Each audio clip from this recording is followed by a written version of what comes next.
There Will Be Blood, written and directed by Paul Thomas Anderson and released in 2007, is one of the greatest works of modern cinema. The film takes place in the United States during the early 20th century, and the main character, Daniel Plainview, is a self-proclaimed oil man who will stop at nothing to achieve capitalistic success. The story revolves around Daniel and his competitive nature, seeing anyone and everyone as a potential threat to his business. The main conflict of the film is a feud between Daniel and a local pastor named Eli Sunday. The film is a clear analogy for capitalism in the United States, with the film centering around one of the most archetypal capitalists there could be, an oil man. In the opening to the film, we see Daniel get his first fortune by mining silver. Without using any dialogue, we learn almost everything about Daniel and his character. We learn that he's a very hard worker, that he spends much of his time in isolation, and that he is driven by pure will. One of the first words uttered in the film is in defiance after he is nearly killed in an accident. This determination is what drives Daniel to success, but ultimately it is also what corrupts him. In order to ground this narrative, the film's stylistic perspective is that of realism. The film employs the heavy use of long, unbroken shots. The lead actor, Daniel Day-Lewis, is known for his strict adherence to the method style of acting, which tends to ground the performance, and many shots invoke imagery strikingly similar to that of several works of realist art. And I'll now display some examples.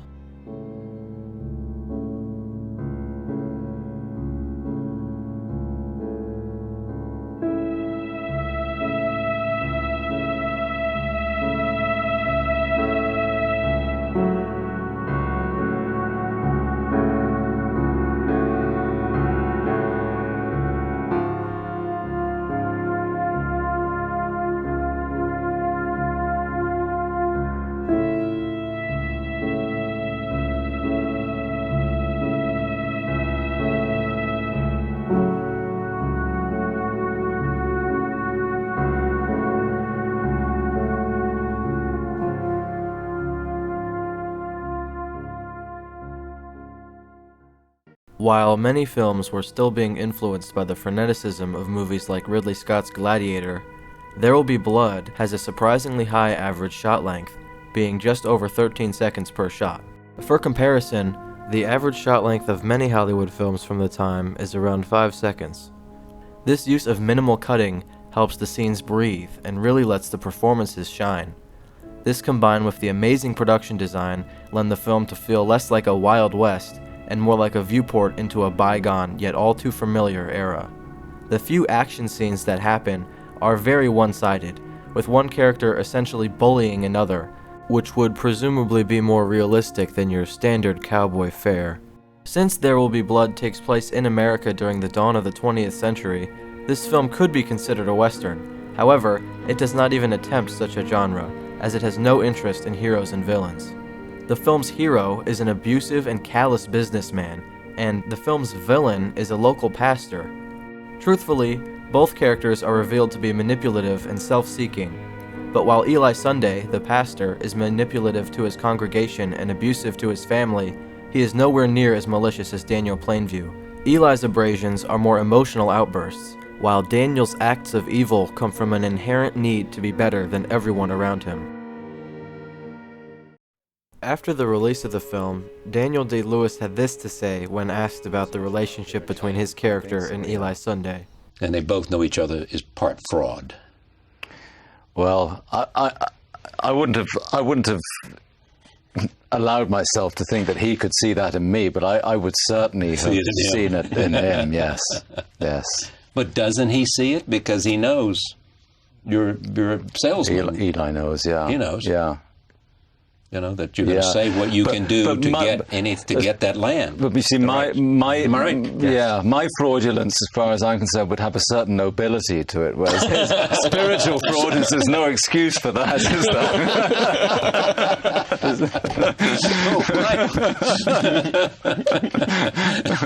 there? Here's what's interesting about this. You don't want to let this character go. I mean, no. Am I right? You're right. Yeah. Now, as much as it is discussed, There was something to be said about the degree to which he embodies a character. In 1989, Daniel Day-Lewis was playing in a theater production of Hamlet when he was acting in the scene where Hamlet speaks to his dead father.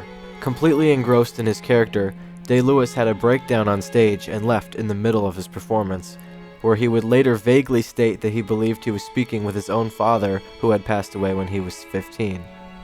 Now, this type of story is ripe for sensationalism and exaggeration, so here's a brief clip where Day-Lewis talks about the incident.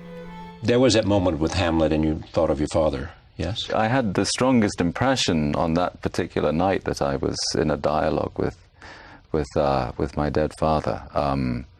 But that wasn't what stopped me from going back on stage again. I was really I was just exhausted. But you know, I'd lived with it for 8 months, and I guess that on that particular night, something inside me just wouldn't do it again. I mention this because it displays the depths to which Day-Lewis is willing to and able to explore a character, to the brink of his own mental exhaustion. Now, to the detriment of my argument, I'll openly admit that this next part is pure speculation, as I would not claim to know what is going on inside another person's head.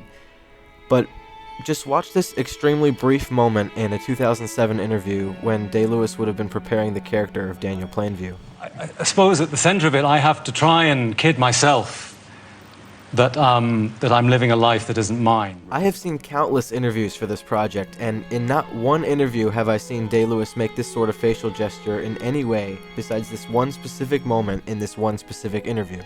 Again, I must say this is pure speculation, but considering the depths to which Day-Lewis will get into a character, and that he would have been preparing for the role at this time, I do believe that this is the character Daniel Plainview manifesting briefly in Day-Lewis's mannerisms. That's good. Just look at how Day-Lewis conducts himself as Plainview and compare it to this moment again. Get out of here, devil! Out, devil! Out, sin! Do you accept it? Or do you think I don't know?